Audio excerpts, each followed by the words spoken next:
শোনা যাচ্ছে আবার একটি নতুন ভাইরাস চীন থেকে ভারতে প্রবেশ করেছে। আবার কি লকডাউন হতে পারে? আবার কি স্কুল কলেজ বন্ধ হয়ে যেতে পারে?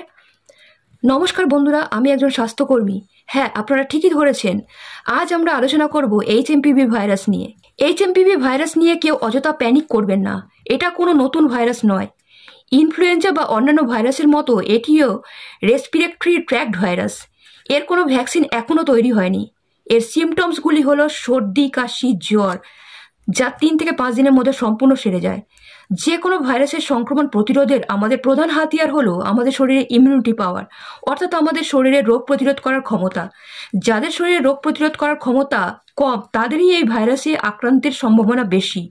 তো জেনে নিন কাদের ওপর এই ভাইরাসের প্রভাব বেশি পড়তে পারে। 65 বছর বয়সের ঊর্ধ্ব বয়স্ক ব্যক্তিরা, ছোট বাচ্চারা, ক্যান্সারে আক্রান্ত ব্যক্তিরা, ডায়াবেটিস বা অন্যান্য কোনো ক্রনিক অসুখের জন্য যাদের দীর্ঘদিন ধরে ওষুধ খেতে হচ্ছে, তার ফলে যাদের রোগ প্রতিরোধ করার ক্ষমতা কম। ইতিমধ্যে আমরা জেনেছি এই ভাইরাসের কোনো ভ্যাকসিন এখনো তৈরি হয়নি। তবে এই ভাইরাস থেকে বাঁচার উপায় কি? বন্ধুরা, কোভিড-19-এর সময় আমরা যে স্বাস্থ্যবিধি অবলম্বন করেছিলাম, পুনরায় সেই স্বাস্থ্যবিধিগুলো অবলম্বন করুন। বাড়ি থেকে বাইরে বেরোনোর সময় মাস্ক পরুন, স্যানিটাইজার দিয়ে হাত স্যানিটাইজ করুন, সোশ্যাল ডিস্টেন্স মেনটেন করুন, যোগাসন করুন, মরশুমে সবজি ও ফল খান, বেশি করে জল খান।